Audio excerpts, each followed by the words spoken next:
Bismillahirrahmanirrahim. Tadi kan saya mengatakan alhamdulillahirabbil alamin, akhirnya Belanda berhasil menjajah Nusantara. Kemudian kamu menanyakan, Belanda berhasil Nusantara kok masa alhamdulillahirabbil alamin, Mbah? Ini saya jelaskan, tapi saya mohon kiranya berkenan mendengarkan yang benar. Jangan sampai paham tapi salah. Kalau salah paham akan terjadi fitnah. Saya mengatakan Belanda berhasil menjajah Nusantara, kemudian saya syukur alhamdulillah. Karena apa? Karena ada hikmah yang besar yang diberikan Allah kepada bangsa Indonesia atas adanya penjajahan. Allah memberi nikmat yang besar kepada kita semua. Apa itu? Mari kita pelajari bersama. Sebelum Belanda datang, Nusantara dikuasai kerajaan Mojopahit. Mojopahit merupakan suatu kerajaan yang besar, tidak mungkin dikalahkan, rasanya tidak mungkin dikalahkan bangsa lain. Akan tetapi setelah keluarga kerajaan sama berebut tahta, akhirnya terjadi perang saudara. Sudah menjadi sunnatullah kalau setiap negara kok ada perang saudara pasti hancur. Itu sunnatullah, tidak terbantahkan. Akhirnya daerah bawahannya keluar atau memisahkan diri satu per satu, dan akhirnya kerajaan Mojopahit menjadi kerajaan kecil lagi. Sudah menjadi kerajaan kecil, di kerajaannya Mojopahit dipindah oleh salah satu puteranya bernama Raden Fatah, dipindah ke Demak. Pada saat itu Belanda belum datang. Kemudian kerajaan Demak yang dipimpin Sultan Fatah juga sudah mulai maju, tapi belum sebesar Nusantara. Sudah ditinggal Sedo. Akhirnya diteruskan putera-puteranya, dan putera-puteranya lagi-lagi kecoba keroyokan jabatan. Akhirnya sampai pindah ke mana itu? Pajang. Ya. Coba kalau saya tanya, kira-kira kerajaan yang memisahkan diri dari Mojopahit yang ada di Nusantara pada saat itu sebelum Belanda datang, akan tetapi sudah tercerai-berai, kira-kira disuruh bergabung jadi satu lagi, mau apa tidak? Saya yakin tidak mau. Itu manusiawi. Untuk menjadikan mau bergabung lagi, Allah mengirim kepada kita bangsa penjajah, yaitu Belanda. Belanda mempunyai politik dagang, menguasai ekonomi, kemudian politik adu domba, divide et impera. Politik ini berjalan sesuai rencana. Akhirnya Belanda bisa menguasai Nusantara. Setelah Belanda menguasai Nusantara, lagi-lagi Belanda pun tidak bisa melaksanakan sesuai apa yang jadi kehendak Allah. Kehendak Allah itu manusia harus bisa memanusiakan manusia. Akhir Belanda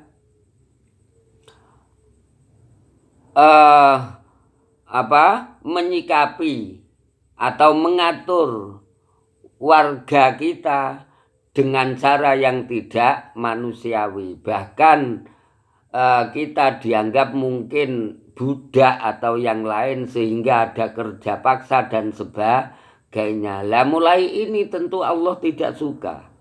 Karena sudah melampaui batasnya sebagai manusia yang harus saling menghormati. Setelah itu, karena penjajah tidak bisa memanusiakan manusia, otomatis manusia yang tidak bisa, yang dirugikan tentu berontak, ingin membebaskan diri, akan tetapi pada awal-awalnya seperti Sultan Agung, seperti Pangeran Diponegoro, Patimura, Cut Nyadin dan sebagainya. Mereka sudah berusaha, sudah berjuang untuk mengalahkan Belanda, akan tetapi usahanya masih kelompok tidak bersatu padu melawan penjajah. Sampai pada akhirnya Allah Subhanahu wa Ta'ala memberi hidayah yang sudah saya jelaskan tadi, memberi hidayah. Akhirnya ulama menanamkan rasa nasionalis, cinta tanah air, hubbul waton minal iman, menanamkan rasa kebencian. Di antaranya tidak boleh meniru perilaku Belanda atau penjajah. Setelah rasa nasionalis, rasa cinta tanah air, hubbul waton minal iman tertanam, rasa tidak suka pada penjajah sudah tertanam, ulama memberi fatwa lagi wajib memerangi penjajah dan diberi penyemangat aish kariman aumut syahidan. Semangat itu tidak cukup kalau tidak bersatu, karena sudah terbukti Pangeran Diponegoro, Sultan Agung, Patimura, Cut Nyadin dan sebagainya gagal. Untuk itu harus bersatu. Akhirnya mengadakan pertemuan pemuda-pemuda dari Sabang sampai Merauke. Setelah bertemu, menyepakati bersatu, padu, bernegara Indonesia, berbangsa Indonesia, berbahasa Indonesia. Setelah sepakat bersatu, diikat dengan nama Indonesia, diikat dengan bahasa Indonesia, berbangsa Indonesia, mereka bersatu padu. Lah setelah bersatu padu, semangat sudah menjadi janjinya Allah, walladzina jahadu fina lanahdiyannahum subulana. Sekalipun dilihat zahirnya warga kita, warga Indonesia tidak didukung dengan peralatan yang canggih, peralatan seadanya, bahkan bambu runcing. Akan tetapi kalau semangat ketika sudah bertempur, tidak ada yang melarikan diri. Maka janjinya Allah, walaqad nasarakumullahu bi badri wa antum adillah. Sudah menjadi sunatullah. Kalau tentara sekalipun sedikit melawan banyak, sekalipun adillah melawan yang komplit. Kalau bersatu padu, gotong royong, saling membantu, maka sudah janjine Allah memberi pertolongan. Bisa menang, dibuktikan perang Badar, dibuktikan peperangannya Tolut melawan Jalut sampai sebelum peperangan banyak tentara yang mengundurkan diri. Ini belum terlalu pengaruh. Selama ketika sudah perang harus kompak, dan itu kam min fi'atin qalilatin ghalabat fi'atan katsiratan bi'iznillah. Akan tetapi kalau pecah belahnya ketika berperang itu, maka rawan kehancuran seperti yang dialami Rasulullah pada saat perang Uhud. Pada saat perang Uhud Rasulullah sudah mengingatkan, kamu harus tetap di sini pada tentara pemanah. Tidak mau mengikuti saran Rasulullah. Apapun yang terjadi, kamu tidak boleh meninggalkan pos. Ternyata mereka meninggalkan pos. Lah kalau seperti ini yang terjadi, ya mesti tidak mungkin bisa menang. Dan alhamdulillah akhirnya Indonesia menang, bisa mengalahkan Belanda. Jepang datang, Indonesia bisa mengalahkan Jepang.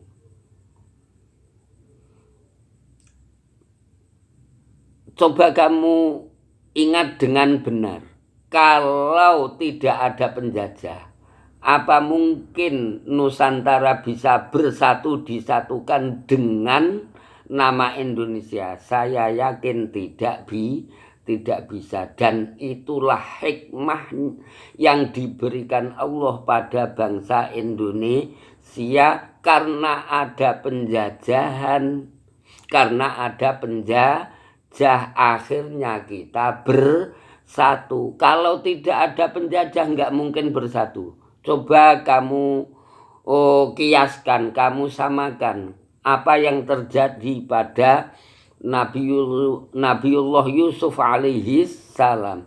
Beliau bisa menjabat, menduduki kedudukan yang tinggi di kerajaan Mesir. Apa penyebabnya? Penyebabnya karena dia dibuang ke sumur oleh saudaranya. Akhirnya dijual, dibeli pembesar kerajaan Mesir. Akhirnya dirawat, dijadikan putra, akhirnya menjadi pembesar kerajaan Mesir. Lah, proses dibuang yang mengakibatkan dijual, dibeli pembesar kerajaan Mesir. Proses ini Nabiullah Yusuf alaihi salam tidak benci.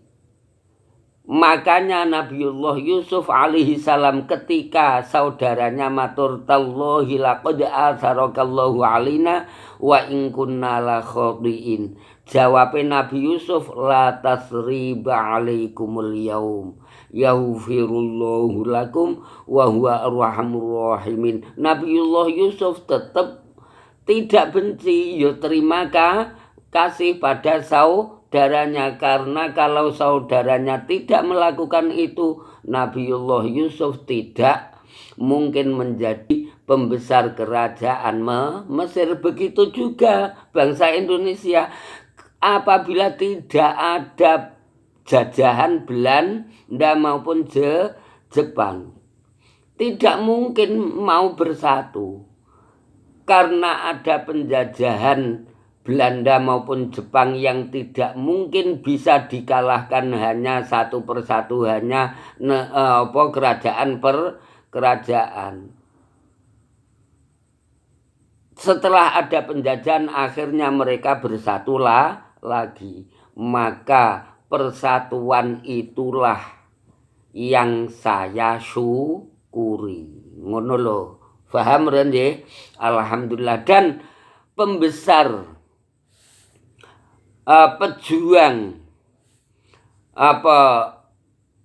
termasuk pendiri bangsa mengingat akan sejarah itu. Makanya dalam menamakan NKRI, Negara Kesatuan, bahasa kesatuan itu tidak satu tapi banyak, tapi dijadikan satu itu kesatuan.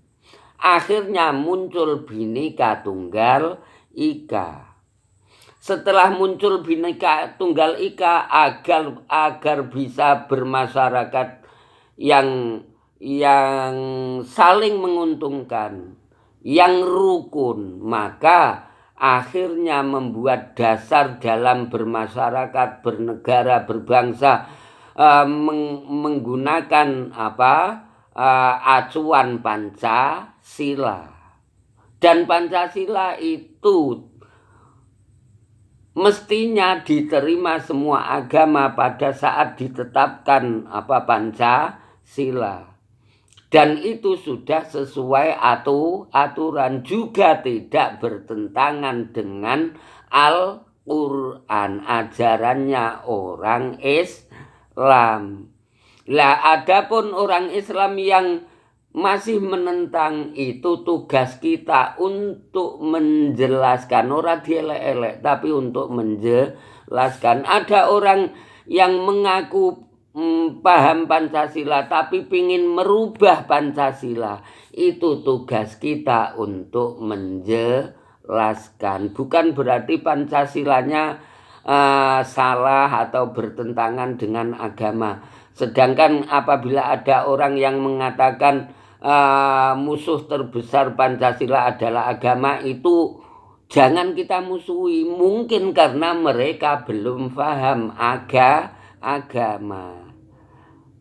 Kalau paham, insya Allah tidak akan mengatakan seperti itu.